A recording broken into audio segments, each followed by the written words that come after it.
Hi friends, tech പേജിന്റെ പുതിയൊരു വീഡിയോയിലേക്ക് എല്ലാ ഉദ്യോഗാർത്ഥികൾക്കും സ്വാഗതം. കോമ്പറ്റേറ്റീവ് എക്സാം ആ ഒരു പോയിന്റ് ഓഫ് വ്യൂവില് കെമിസ്ട്രിയിലെ വളരെ ഇമ്പോർട്ടന്റ് ആയിട്ടുള്ള ഒരു ടോപ്പിക് ആണ് സ്ട്രക്ചർ ഓഫ് ആറ്റം. ഒരുവിധം എല്ലാ എക്സാംസിന്റെയും സിലബസിൽ ഇതൊരു പ്രധാന ടോപ്പിക് കൂടിയാണ്.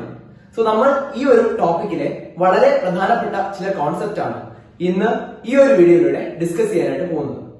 സോ നമുക്ക് നേരെ വീഡിയോയിലേക്ക് കടക്കാം.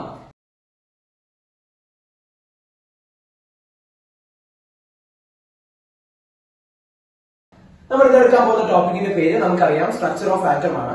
അതിൽ തന്നെ നമ്മൾ ആദ്യമായിട്ട് ഡിസ്കസ് ചെയ്യാൻ പോകുന്നത് റുദർഫോർഡ് അറ്റോമിക് മോഡലാണ്. റുദർഫോർഡ് എന്ത് അറ്റോമിക് മോഡലാണ് പ്രപ്പോസ് ചെയ്തത്, അതിന്റെ പ്രധാനപ്പെട്ട പോസ്റ്റ്ലേറ്റ്സ് എന്തൊക്കെയാണ് തുടങ്ങിയ കാര്യങ്ങളാണ് നമ്മൾ ആദ്യം തന്നെ ഡിസ്കസ് ചെയ്യാനായിട്ട് പോകുന്നത്. സോ നമുക്ക് നോക്കാം റുദർഫോർഡ് അറ്റോമിക് മോഡൽ.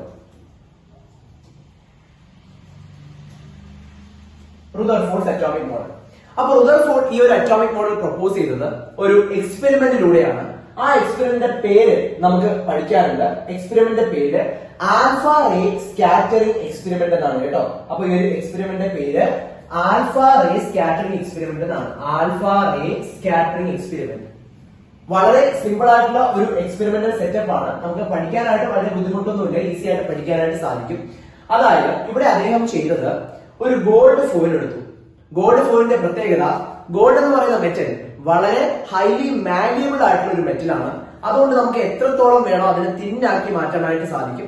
അത്തരത്തിൽ വളരെ തിന്നാക്കിയ ഒരു ഗോൾഡ് ഫോയിലാണ് ഇതിലെ പ്രധാനപ്പെട്ട കമ്പോണന്റ് എന്ന് പറയുന്നത്.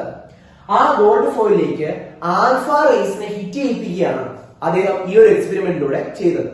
ഓക്കെ, അപ്പൊ ഈ ഒരു ഗോൾഡ് ഫോയിലേക്ക് ആൽഫ റേ പാർട്ടിക്കിൾസിനെ അദ്ദേഹം ഹിറ്റ് ചെയ്യിപ്പിക്കുകയാണ്. ഓക്കെ, ഇതാണ് ഗോൾഡ് ഫോയിൽ. നമ്മുടെ ആൽഫ റേ പാർട്ടിക്കിളിനെ ഹിറ്റ് ചെയ്യിപ്പിക്കുകയാണ്. ആൽഫ റേ പാർട്ടിക്കിൾ വരുന്നത് ഒരു റേഡിയോ ആക്റ്റീവ് സോഴ്സിൽ നിന്നാണ്. ആ റേഡിയോ ആക്റ്റീവ് സോഴ്സ് നിങ്ങൾക്ക് ഇവിടെ സ്ക്രീനിൽ കാണാനായിട്ട് സാധിക്കും. ഈ ഒരു റേഡിയോ ആക്റ്റീവ് സോഴ്സിൽ നിന്നും ആൽഫ റേ പാർട്ടിക്കിൾ എന്തിലേക്ക് ഹിറ്റ് ചെയ്യാണ്?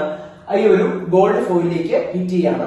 ഇത്തരത്തിൽ ഗോൾഡ് ഫോയിലേക്ക് ആൽഫ റേ പാർട്ടിക്കിൾസ് ഹിറ്റ് ചെയ്യുന്ന സമയത്ത് നമുക്കറിയാം ഗോൾഡ് ഫോയിൽ വളരെ വളരെ വളരെ തിന്നായിട്ടുള്ള ഒരു ഗോൾഡ് ഫോയിലാണ് എടുത്തിരിക്കുന്നത്. അപ്പൊ അതിൽ വളരെ ഇൻട്രസ്റ്റിംഗ് ആയിട്ടുള്ള ചില ഒബ്സർവേഷൻസ് ആണ് അദ്ദേഹത്തിന് കിട്ടിയത്.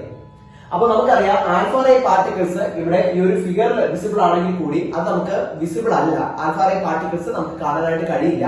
അതുകൊണ്ട് അതിനൊന്ന് വിസിബിൾ ആക്കാൻ എവിടെയാണ് ഈ ആൽഫ റേസ് ഹിറ്റ് ചെയ്തത് എന്ന് അറിയാനായിട്ട് ഈ ഒരു സെറ്റപ്പിന് ചുറ്റുമായിട്ട് അദ്ദേഹം ഒരു ഫ്ലൂറസെന്റ് സ്ക്രീൻ പ്ലേസ് ചെയ്യുകയാണ്. ഫ്ലൂറസെന്റ് സ്ക്രീൻ സിങ്ക് സൾഫൈഡ് പോലെ ഏതെങ്കിലും ഫ്ലൂറസെന്റ് ആയിട്ടുള്ള ഒരു മെറ്റീരിയൽ കൊണ്ട് കോട്ട് ചെയ്തിട്ടുള്ള ഒരു സ്ക്രീൻ അതിന് ചുറ്റും വയ്ക്കുകയാണ്. അപ്പൊ ഈ സ്ക്രീൻ അതിന് ചുറ്റും വയ്ക്കുമ്പോൾ ഉള്ള പ്രധാനപ്പെട്ട ഒരു ഗുണം എന്ന് പറയുന്നത് നമുക്ക് ഇൻവിസിബിൾ ആയിട്ടുള്ള ഇത്തരത്തിലുള്ള ആൽഫ റേ പാർട്ടിക്കിൾസ് ഇവിടെ ഹിറ്റ് ചെയ്യുന്ന സമയത്ത് അവിടെ ക്യാരക്ടറിസ്റ്റിക്സ് ആയിട്ടുള്ള ചില കളർ ചേഞ്ചസ് ഉണ്ടാക്കും. അപ്പൊ ആ കളർ ചേഞ്ച് വഴി നമുക്ക് ഈസി ആയിട്ട് എന്ത് ചെയ്യാൻ പറ്റും? ഈ ആൽഫ റേസ് വന്ന് ഹിറ്റ് ചെയ്ത പൊസിഷൻ നമുക്ക് മനസ്സിലാക്കാനായിട്ട് സാധിക്കും. അപ്പൊ ഇതാണ് ഈ ഒരു എക്സ്പെരിമെന്റൽ സെറ്റപ്പ് എന്ന് പറയുന്നത്. ഇനി അതിന്റെ ഒബ്സർവേഷൻസ്. അപ്പൊ ഈ എക്സ്പെരിമെന്റൽ സെറ്റപ്പ് ഓക്കെ ആണല്ലോ. ഇനി നമുക്ക് അതിന്റെ പ്രധാനപ്പെട്ട ചില ഒബ്സർവേഷൻസിലോട്ട് പോവാം. ഓക്കെ, അപ്പോ ഈ ഒരു സെറ്റപ്പില് അദ്ദേഹത്തിന്റെ പ്രധാനപ്പെട്ട ചില ഒബ്സർവേഷൻസ് ആണ് ഇനി നമ്മളിവിടെ ഡിസ്കസ് ചെയ്യാനായിട്ട് പോകുന്നത്.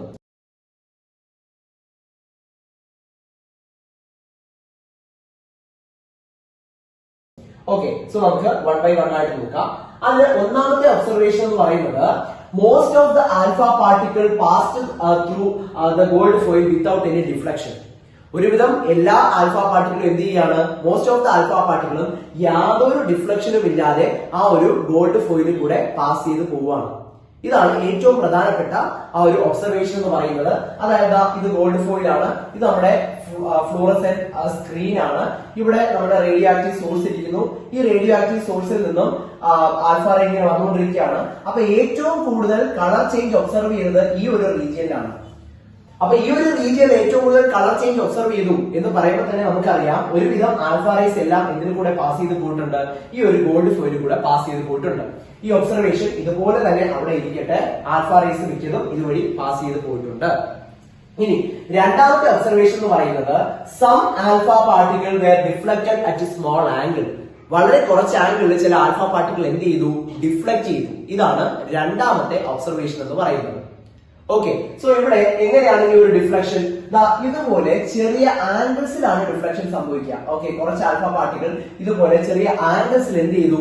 ഡിഫ്ലക്ട് ചെയ്ത് പോയി എന്നാണ് ഇവിടെ നമുക്ക് കാണാൻ സാധിക്കുന്നത്. ക്ലിയർ ആണല്ലോ. അപ്പൊ അതെന്തുകൊണ്ടായിരിക്കും സംഭവിക്കുക എന്ന് നമുക്ക് നോക്കാം. അതിനു മുൻപ് ആൽഫ പാർട്ടിക്കിൾ എന്താണ് എന്ന് നമ്മൾ പറഞ്ഞില്ല. ആൽഫ പാർട്ടിക്കിൾ എന്ന് പറഞ്ഞാൽ ഹീലിയത്തിന്റെ പാർട്ടിക്കിൾസിനെയാണ് ആൽഫ പാർട്ടിക്കിൾസ് എന്ന് വിളിക്കുന്നത്. ഹീലിയം അയോണുകളുടെ ഫ്ലോ ആണ് ആൽഫ പാർട്ടിക്കിൾ എന്ന് പറയുന്നത്. So alpha particle constitute of helium. അതിന്റെ ചാർജ് പോസിറ്റീവ് ചാർജ് ആണ്. ഓക്കെ, അപ്പൊ പോസിറ്റീവ് ചാർജുള്ള ഇത്തരത്തിലുള്ള ആൽഫ കണികകൾ ചെറിയ ആംഗിളിൽ ഡിഫ്ലക്ട് ചെയ്തു എന്ന് പറഞ്ഞാൽ തീർച്ചയായിട്ടും ഈ ഗോൾഡ് ഫോയിലിന്റെ അകത്തുള്ള ഏതോ ഒരു കമ്പോണന്റ് അതിനെ റിപ്പൽ ചെയ്തിട്ടുണ്ടാവണം. ആ റിപ്പൾഷൻ കാരണം ഇതൊരു ചെറിയ ആംഗിളിലേക്ക് ഡീവിയേറ്റ് ചെയ്ത് പോയിട്ടും ഉണ്ടാവണം. ക്ലിയർ ആണല്ലോ. യെസ്. അപ്പൊ ആ റിപ്പൾഷൻ കൊടുക്കാനായിട്ട് തീർച്ചയായിട്ടും ഇതിനകത്ത് ഒരു പോസിറ്റീവ് ചാർജ് ഉണ്ടായാലേ പറ്റുള്ളൂ. ഒരു പോസിറ്റീവ് ചാർജ് ഉണ്ടെങ്കിൽ മാത്രമേ നമുക്ക് എന്ത് ചെയ്യാനായിട്ട് സാധിക്കുള്ളൂ, അതിനെ റിപ്പൽ ചെയ്യാനായിട്ട് സാധിക്കുള്ളൂ. ആ റിപ്പൾഷൻ കാരണമാണ് ഈ ഒരു ഡിഫ്ലക്ഷൻ ആൽഫ പാർട്ടിക്കിൾ ഉണ്ടായത്. അപ്പൊ അതിൽ നിന്നും ആറ്റത്തിനകത്ത് പോസിറ്റീവ് ചാർജ് ഒരു സെന്റർ ഉണ്ടെന്ന് നമുക്ക് മനസ്സിലാക്കാനായിട്ട് സാധിക്കും. അത് നമുക്ക് കൺക്ലൂഷൻ പറയുമ്പോഴത്തേക്ക് പറയാം. ഇനി മൂന്നാമത്തെ ഒബ്സർവേഷൻ എന്ന് പറയുന്നത് A very few of alpha particle. അതിന്റെ കണക്ക് കൃത്യമായിട്ട് ഇവിടെ പറയുന്നുണ്ട്. ഏകദേശം 20,000 ആൽഫ പാർട്ടിക്കിൾ അയച്ചാൽ അതിൽ 1 വീതം, അതായത് വളരെ കുറച്ച് ആൽഫ പാർട്ടിക്കിൾ മാത്രം എന്ത് ചെയ്യാണ്, അതേ പാത്ത് റീട്രേസ് ചെയ്യാണ്, അല്ലെങ്കിൽ 180 ഡിഗ്രിയിൽ ഡിഫ്ലക്ട് ചെയ്യാണ്. അതായത് പോകുന്ന അതേ പാത്തിൽ അത് തിരിച്ചു വരികയാണ്. അപ്പോൾ ആംഗിൾ ഗ്രേറ്റർ ദാൻ 90 ഡിഗ്രി, 90 ഡിഗ്രിയേക്കാൾ കൂടുതൽ ആംഗിൾ അതിന് ഡിഫ്ലക്ഷൻ സംഭവിക്കുന്നു. അതായത് ഇങ്ങനെ ഇങ്ങനെ അങ്ങനെ ഡിഫ്ലക്ഷൻ സംഭവിക്കുകയാണ്. പോകുന്ന പാത്ത് സെന്റർ റീട്രേസ് ചെയ്യാണ്. അപ്പൊ ഇതിൽ നിന്ന് നമുക്ക് എന്ത് മനസ്സിലാക്കാനായിട്ട് സാധിക്കും? ഇത്തരത്തിൽ പാത്ത് റീട്രേസ് ചെയ്യണമെന്നുണ്ടെങ്കിൽ തീർച്ചയായിട്ടും ആറ്റത്തിനകത്തെ ഏതെങ്കിലും ഒരു ഹാർഡ് ആയിട്ടുള്ള സർഫസിൽ ഇത് പോയി ഹിറ്റ് ചെയ്തിട്ടുണ്ടാവണം. ആ ഹിറ്റ് ചെയ്തതിനു ശേഷം അത് എന്ത് ചെയ്തിട്ടുണ്ടാവണം, അത് തിരിച്ച് അതിന്റെ പാത്ത് റീട്രേസ് ചെയ്തിട്ടും ഉണ്ടാവണം. ഓക്കെ, അപ്പൊ ഇത്രയുമാണ് ഈ ഒരു ആൽഫ റേ സ്കാറ്ററിംഗ് എക്സ്പെരിമെന്റിന്റെ പ്രധാനപ്പെട്ട ഒബ്സർവേഷൻസ് എന്ന് പറയുന്നത്. ഓക്കെ, അപ്പൊ ഇത്രയും ഒബ്സർവേഷനിൽ നിന്നാണ് ഇനി നമ്മൾ റുദർഫോർഡിന്റെ പ്ലാനറ്ററി മോഡൽ എന്ത് ചെയ്യാനായിട്ട് പോകുന്നത്, പ്ലാനറ്ററി മോഡൽ നമ്മൾ ഇത് ചെയ്യാനായിട്ട് പോകുന്നത്. ഓക്കെ,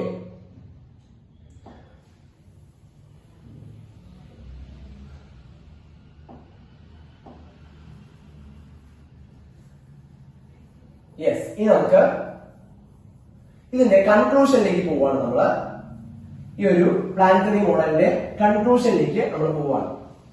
യെസ്, നമുക്ക് നോക്കാം.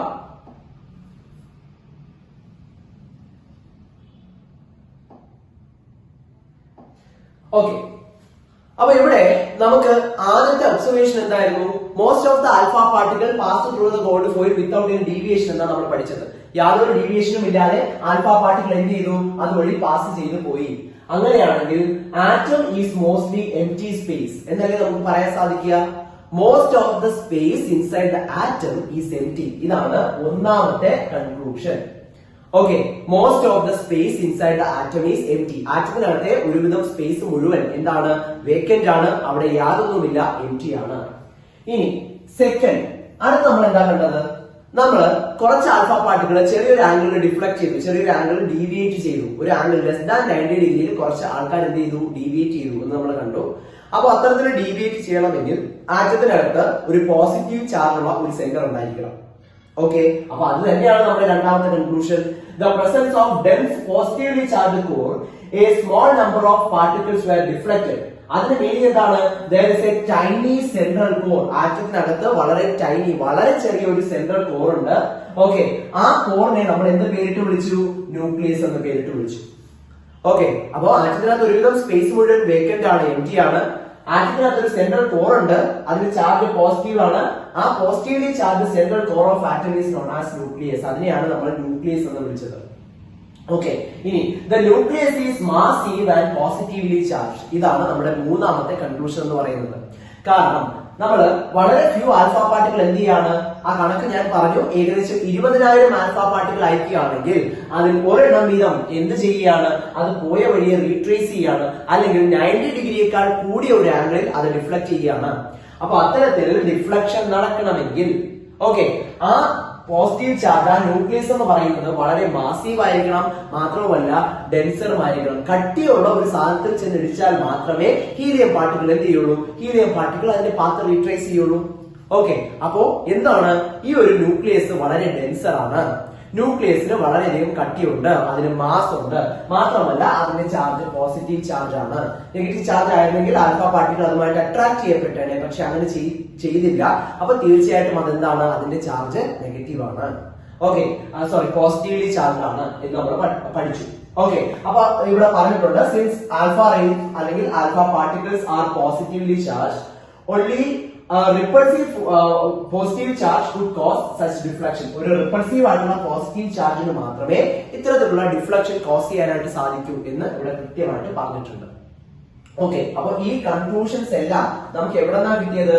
ഇതെല്ലാം നമുക്ക് കിട്ടിയത് ആ ആദ്യം നടത്തിയ ഗോൾഡ് ഫോയിൽ എക്സ്പെരിമെന്റ് അല്ലെങ്കിൽ ആൽഫ റേ സ്കാറ്ററിംഗ് എക്സ്പെരിമെന്റ് വഴിയാണ്. Okay, alpha ray scattering experiment വഴി. ക്ലിയർ ആണല്ലോ? യെസ്. അപ്പൊ ഇനി നമുക്ക് ഈ ഒരു റിസൾട്ട്സിനെ, ഈ ഒരു എക്സ്പെരിമെന്റൽ റിസൾട്ട്സിനെ എല്ലാം ബേസ് ചെയ്തിട്ട് നമുക്ക് എന്ത് ചെയ്യാൻ പറ്റും? നമുക്ക് റുദർഫോർഡിന്റെ ആറ്റോമിക് മോഡൽ അതിനെ ഒന്ന് എക്സ്പ്ലെയിൻ ചെയ്യാനായിട്ട് സാധിക്കും. സോ നമുക്ക് റുദർഫോർഡിന്റെ അറ്റോമിക് മോഡൽ എന്താണെന്ന് നോക്കാം. Rutherford's atomic model. അപ്പൊ നമുക്ക് അതിന്റെ ഓരോ പോസ്റ്റ്ലേറ്റ്സ് ആയിട്ട് നമ്മൾ നോക്കുകയാണെങ്കിൽ based on the experiment Rutherford propose the following atomic model. അപ്പൊ അറ്റോമിക് മോഡൽ എങ്ങനെയായിരുന്നു എന്ന് പറഞ്ഞാൽ atom consist of A central nucleus. ആ ന്യൂക്ലിയസിന് പോസിറ്റീവ് ചാർജ് ആണ്, മാത്രവുമല്ല ആറ്റത്തിനകത്തെ മാസ് മുഴുവൻ കോൺസെൻട്രേറ്റഡ് ആണ്. ഇതിന് മുന്നേ ഒരു അറ്റോമിക് മോഡൽ ഉണ്ടായിരുന്നു. അറ്റോമിക് മോഡലിനെ തോംസൺസ് അറ്റോമിക് മോഡൽ എന്നാ പറയാം. അതിനെ വാട്ടർമെലൻ മോഡൽ എന്നോ പ്ലം പുഡിംഗ് മോഡൽ എന്നൊക്കെ നമുക്ക് പറയാനായിട്ട് സാധിക്കും. അപ്പോൾ ഈ ഒരു അറ്റോമിക് മോഡലിന്റെ പ്രധാനപ്പെട്ട പ്രത്യേകത എന്ന് പറയുന്നത്, ഈ അറ്റോമിക് മോഡലിൽ പറയുന്നത് ആറ്റത്തിന്റെ മാസ് കോൺസെൻട്രേറ്റഡ് അല്ല, ആറ്റത്തിന്റെ മാസ് അതിന്റെ എൻറ്റയർ വോളിയത്തിലും ഡിസ്ട്രിബ്യൂട്ട് ചെയ്യപ്പെട്ടിരിക്കുകയാണ് എന്നാണ് തോംസന്റെ അറ്റോമിക് മോഡൽ പറഞ്ഞത്. അപ്പൊ അതിൽ നിന്നും വളരെ പ്രധാനപ്പെട്ട ഒരു ചേഞ്ച് ആണ്, അല്ലെങ്കിൽ വളരെ പ്രധാനപ്പെട്ട ഒരു ഒബ്സർവേഷൻ അല്ലെങ്കിൽ ഒരു പോസ്റ്റ്ലേറ്റ് ആണ് റുദർഫോർഡ് പറഞ്ഞത്. ഇവിടെ റുദർഫോർഡിന്റെ അഭിപ്രായത്തിൽ ആറ്റത്തിന് ഒരു സെൻട്രൽ ന്യൂക്ലിയസ് ഉണ്ട്, ആ ന്യൂക്ലിയസ് മാസീവ് ആണ്, ആറ്റത്തിന്റെ മുഴുവൻ മാസും പോസിറ്റീവ് ചാർജ് കോൺസെൻട്രേറ്റ് ചെയ്തിരിക്കുന്നത് ആ ഒരു സെൻട്രൽ ടൈനി കോർ റീജിയണിലാണ് എന്നാണ് പറയുന്നത്. ഇനി രണ്ടാമത്തത്, the electrons revolve around the nucleus in circular orbit like planets around the sun. Planets സൂര്യന് ചുറ്റും കറങ്ങുന്ന പോലെ, ഓർബിറ്റ് ചെയ്യുന്ന പോലെ ഇലക്ട്രോണുകൾ എന്ത് ചെയ്യാണ്? ഇലക്ട്രോണുകൾ ഇവർക്ക് ചുറ്റും കറങ്ങിക്കൊണ്ടിരിക്കുകയാണ്, ന്യൂക്ലിയസിന് ചുറ്റും.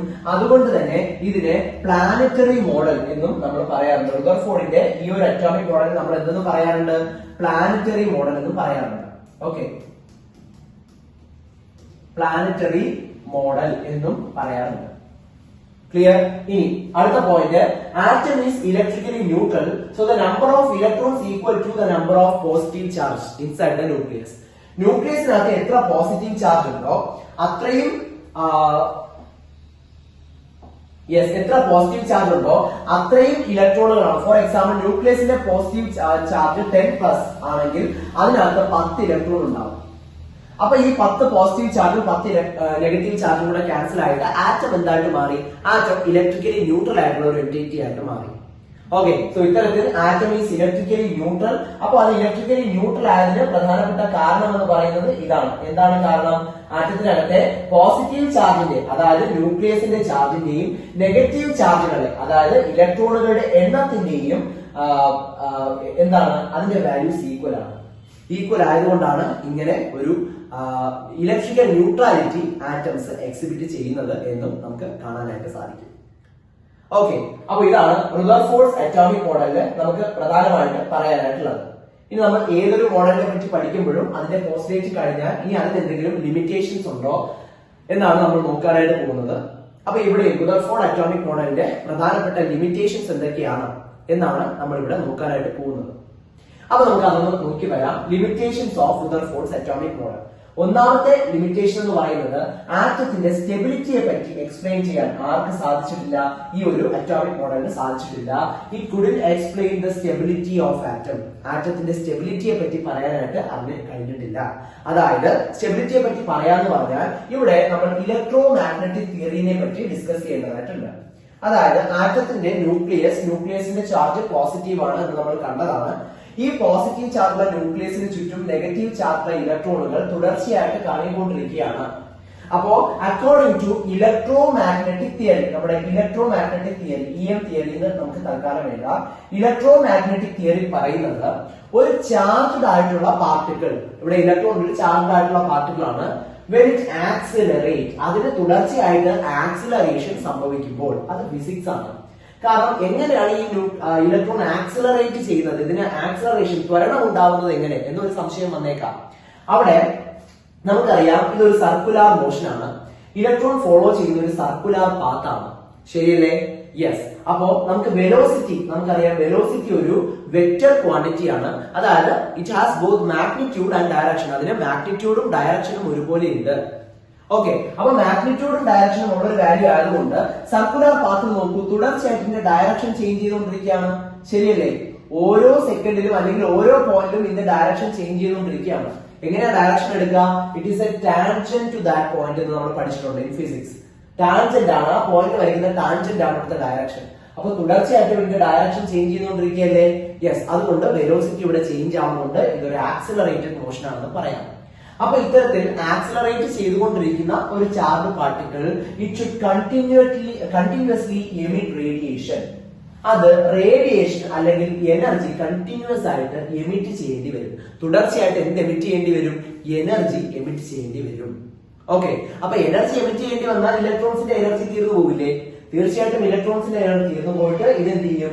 ഒരു സ്പൈറൽ ഷേപ്പിൽ കറങ്ങി ന്യൂക്ലിയസുമായിട്ട് കൊളാപ്സ് ചെയ്യാനുള്ള സാധ്യതയുണ്ട്.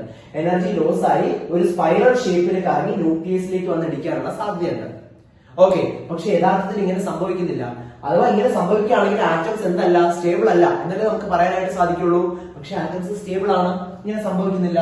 സോ എന്തുകൊണ്ട് ആറ്റംസ് സ്റ്റേബിൾ ആയി എന്നതിനെ പറ്റി എക്സ്പ്ലെയിൻ ചെയ്യാനായിട്ട് couldn't explain the stability of atom, ആറ്റത്തിന്റെ സ്റ്റെബിലിറ്റി എക്സ്പ്ലെയിൻ ചെയ്യാനായിട്ട് സാധിച്ചിട്ടില്ല. ഇനി രണ്ടാമത്തെ പോയിന്റ് നോക്കൂ, didn't explain the atomic spectra. എല്ലാ ആറ്റങ്ങളും ഇപ്പൊ നമുക്ക് ഫിംഗർ പ്രിന്റ് ഉള്ളതുപോലെ എല്ലാ ആറ്റങ്ങൾക്കും ഒരു ക്യാരക്ടറിസ്റ്റിക് ആയിട്ടുള്ള സ്പെക്ട്ര ഉണ്ട്. അപ്പൊ ഒരു സ്പെക്ട്രം, ഒരു ആറ്റം തരുന്ന സ്പെക്ട്രത്തിന് അതിന്റെ ഫിംഗർ പ്രിന്റ് എന്ന് തന്നെയാണ് പറയുക. ഓക്കെ, അപ്പോ ഇത്തരത്തിൽ എല്ലാ ആറ്റങ്ങളും ഒരു സ്പെക്ട്രം തരും. ഹൈഡ്രജൻ ലൈൻ സ്പെക്ട്രം തരും. ഈ ലൈൻ സ്പെക്ട്രം വഴിയാണ് ബോർ അദ്ദേഹത്തിന്റെ അറ്റോമിക് മോഡൽ പ്രപ്പോസ് ചെയ്തത്. സോ ഇത്തരത്തിലുള്ള ആറ്റങ്ങൾ തരുന്ന സ്പെക്ട്രത്തിനെ പറ്റി യാതൊരു ഡീറ്റെയിൽസും ആരും പറഞ്ഞില്ല. റുദർഫോർഡിന്റെ അറ്റോമിക് മോഡലിൽ ഈ സ്പെക്ട്രൽ ഡീറ്റെയിൽസ് ഒന്നും വലുതായിട്ട് അദ്ദേഹം കൊടുത്തിട്ടില്ലായിരുന്നു, സ്പെക്ട്രൽ ഡീറ്റെയിൽസ്. ഓക്കെ, സോ ഇത്രയും കാര്യം കൊണ്ട് ഈ ഒരു റുദർഫോർഡിന്റെ അറ്റോമിക് മോഡൽ എന്ത് ചെയ്തു? അത് പിന്തള്ളപ്പെട്ടു. അതിനുശേഷം വരുന്ന അടുത്ത അറ്റോമിക് മോഡലാണ് ബോർ ആറ്റം മോഡൽ അഥവാ ബോർ ആറ്റം മാതൃക. അപ്പൊ ഇനി നമ്മൾ അതിലേക്ക് പോവാണ്. അതിനു മുമ്പ് ഈ ഒരു റുദർഫോർഡിന്റെ അറ്റോമിക് മോഡലിന്റെ പ്രധാനപ്പെട്ട ഇമ്പോർട്ടൻസ് നമ്മളൊന്ന് നോക്കുകയാണെങ്കിൽ, ഇവിടെ Rutherford's experiment mark the birth of nuclear physics. ഒരു ന്യൂക്ലിയർ ഫിസിക്സിന് ജന്മം നൽകി. അതായത് അതുവരെ ന്യൂക്ലിയസിനെ പറ്റി യാതൊന്നും അറിഞ്ഞൂടാ. ന്യൂക്ലിയസ് എന്ന് പറയുന്ന ഒരു കൺസെപ്റ്റ് ഇല്ല. ഇതിന് മുമ്പുണ്ടായിരുന്നത് തോംസന്റെ വാട്ടർമെലൻ മോഡലാണ്. അതിലും ന്യൂക്ലിയസ് എന്ന് പറയുന്ന കോൺസെപ്റ്റിനെ പറ്റി അദ്ദേഹം പറഞ്ഞിട്ടില്ല. സോ ന്യൂക്ലിയസിനെ പറ്റി ആദ്യമായിട്ട് പറയുന്നത് റുദർഫോർഡ് ആണ്. അതുകൊണ്ട് തന്നെ ന്യൂക്ലിയർ ഫിസിക്സിന്റെ ബേസിക്സ് എന്ന് പറയുന്നത് തീർച്ചയായിട്ടും റുദർഫോർഡിന്റെ അറ്റോമിക് മോഡൽ തന്നെയായിരിക്കും. ക്ലിയർ? ഇതാണ് ബോർ ആറ്റം മോഡലിലേക്ക് നയിച്ചത്. ഓക്കെ, അപ്പൊ നമുക്കിനി ബോർ ആറ്റം മോഡലിലേക്ക് പോവാം. അതിനു മുമ്പ് ബോർ ആറ്റം മോഡൽ വന്ന വഴി അതിനെപ്പറ്റി നമ്മൾ ഒന്ന് ഡിസ്കസ് ചെയ്യുകയാണെങ്കിൽ, ഈ ബോർ ആറ്റം മോഡൽ വന്നത് ഹൈഡ്രജന്റെ സ്പെക്ട്രൽ അനാലിസിസ് വഴിയാണ്. ഓക്കെ, ഹൈഡ്രജന്റെ സ്പെക്ട്രൽ അനാലിസിസ് വഴി. അതായത് ഹൈഡ്രജൻ നമുക്ക് ഒരു ലൈൻ സ്പെക്ട്ര തരും. ഹൈഡ്രജൻ തരുന്ന ലൈൻ സ്പെക്ട്ര. ഈ ലൈൻ സ്പെക്ട്ര ഉപയോഗിച്ചിട്ടാണ് ഈ ബോർ ആറ്റം മോഡൽ ഡെവലപ്പ് ചെയ്യപ്പെട്ടത്. അതായത് നമ്മൾ ഇതുവരെ പഠിച്ചിട്ടുള്ളത് ഹൈഡ്രജൻ ആറ്റത്തിന് ആകെ ഒരേ ഒരു എനർജി ലെവലേ ഉള്ളൂ എന്നാണ്. പക്ഷെ അങ്ങനെയല്ല, ഹൈഡ്രജൻ ആറ്റത്തിന് എല്ലാ എനർജി ലെവൽസും പോസിബിൾ ആണ്. പക്ഷെ അതിൽ ഒരേ ഒരു എനർജി ലെവലിൽ മാത്രമേ, ആ എനർജി ലെവലിൽ നമ്മൾ കെ ഷെൽ എന്ന് വിളിക്കും. ആ ഒരേ ഒരു എനർജി ലെവലിൽ മാത്രമേ എന്തുള്ളൂ? ഇലക്ട്രോൺസ് ഉള്ളൂ. ഓക്കെ, അപ്പോ ആ ഒരു എനർജി ലെവലിൽ ഇരിക്കുന്ന ഇലക്ട്രോൺസ് നമ്മൾ എന്തെങ്കിലും ഇപ്പൊ ഹൈഡ്രജൻ ഗ്യാസിന് കൂടെ ഇലക്ട്രിക്കൽ ഡിസ്ചാർജ് വഴി അങ്ങനെ എന്തെങ്കിലും മെത്തേഡ് വഴി നമ്മൾ അതിലേക്ക് ഒരു എനർജി കൊടുക്കുകയാണെങ്കിൽ, ഒരു പെർട്ടിക്കുലർ എനർജി കൊടുക്കുകയാണെങ്കിൽ, ആ ലോവർ എനർജി ലെവലിൽ ഇരിക്കുന്ന ഇലക്ട്രോൺസ് എന്ത് ചെയ്യും? ഹയർ എനർജി ലെവലിലേക്ക് പോകും. ഓക്കെ, അപ്പോ ലോവർ എനർജി ലെവലിൽ ഇരിക്കുന്ന ഇലക്ട്രോൺസ് എന്ത് ചെയ്യും? Higher energy level. For example ഇവിടെ n=2, ഇത് n=1 ആണെന്ന് വിചാരിക്കുക. n=2, n=3, അങ്ങനെ ധാരാളം എനർജി ലെവൽസ് ഉണ്ടല്ലോ. അപ്പൊ ഈ എനർജി ലെവൽസിലേക്ക് ഇലക്ട്രോൺസ് എക്സൈറ്റ് ചെയ്ത് പോകും, ഹൈഡ്രജന്റെ ഇലക്ട്രോൺ. എന്നിട്ട് എക്സൈറ്റ് ചെയ്യപ്പെട്ട ഇലക്ട്രോൺസ് നമുക്കറിയാം ഹയർ എനർജി സ്റ്റേറ്റുകൾ അൺസ്റ്റേബിൾ ആണ്, ഹയർ എനർജി സ്റ്റേറ്റുകൾ സ്റ്റേബിൾ അല്ല. അപ്പൊ സ്റ്റേബിൾ അല്ലാത്തത് കാരണം ഈ പോയ ഇലക്ട്രോൺസ് എന്ത് ചെയ്യും? കുറച്ച് കഴിയുമ്പോൾ ലോവർ എനർജി ലെവലുകളിലേക്ക് തിരിച്ചു വരും. അതേപോലെ n=2 ന്നും n=3 ന്നും ഒക്കെ ലോവർ എനർജി സ്റ്റേറ്റുകളിലേക്ക് തിരിച്ചു വരും. അപ്പൊ ഇങ്ങനെ തിരിച്ചു വരണമെങ്കിൽ ഇതിന് എന്ത് എമിറ്റ് ചെയ്യേണ്ടതായിട്ടുണ്ട്? എനർജി എമിറ്റ് ചെയ്യേണ്ടതായിട്ടുണ്ട്. ഓക്കെ, എനർജി എമിറ്റ് ചെയ്ത്, അതായത് എനർജി പുറന്തള്ളിക്കൊണ്ടാണ് ഇവര് ഇത് തിരിച്ചു വരുന്നത് അവരുടെ പാത്തിലേക്ക് അല്ലെങ്കിൽ അവരുടെ ഗ്രൗണ്ട് സ്റ്റേറ്റിലേക്ക് തിരിച്ചു വരുന്നത്. അപ്പൊ ഈ എമിറ്റ് ചെയ്യപ്പെടുന്ന എനർജി കാരണം ഒരു എമിഷൻ ലൈൻ സ്പെക്ട്രം ആര് തരും? ഹൈഡ്രജൻ തരും. ക്ലിയർ? അപ്പൊ ഹൈഡ്രജന്റെ അല്ലെങ്കിൽ ഹൈഡ്രജൻ ലൈക്ക് ആറ്റങ്ങളുടെ ലൈൻ സ്പെക്ട്രത്തിൽ നിന്നാണ് ബോർ അദ്ദേഹത്തിന്റെ ആറ്റം മോഡൽ പ്രൊപ്പോസ് ചെയ്തത്. അപ്പൊ ഇതാണ് ബോർ ആറ്റം മാതൃകയിലേക്ക് നയിച്ചത്. റുദർഫോർഡിന്റെ ആറ്റം മാതൃകയെ ഒരു ബേസ് ആക്കി വെച്ചിട്ടാണ് ഈ ഒരു അറ്റോമിക് മോഡൽ ഉണ്ടായത്. അതിനെയാണ് ബോർ ആറ്റം മാതൃക എന്ന് പറയുക. അപ്പൊ ബോർ ആറ്റം മോഡൽ അദ്ദേഹം പ്രൊപ്പോസ് ചെയ്തത് എങ്ങനെയാണ്? ബോർ ആറ്റം മോഡലിൽ ലൈൻ സ്പെക്ട്രം ഉപയോഗിച്ചിട്ടാണ് അദ്ദേഹം എക്സ്പ്ലെയിൻ ചെയ്തത്. അപ്പൊ നമുക്ക് എന്താണ് ബോർ ആറ്റം മോഡലിന്റെ പ്രധാനപ്പെട്ട പോസ്റ്റ്ലേറ്റ്സ് എന്ന് വൺ ബൈ വൺ ആയിട്ട് നോക്കാം. The major postulates of Bohr atom model നമുക്കൊന്ന് നോക്കാം. Okay, yes.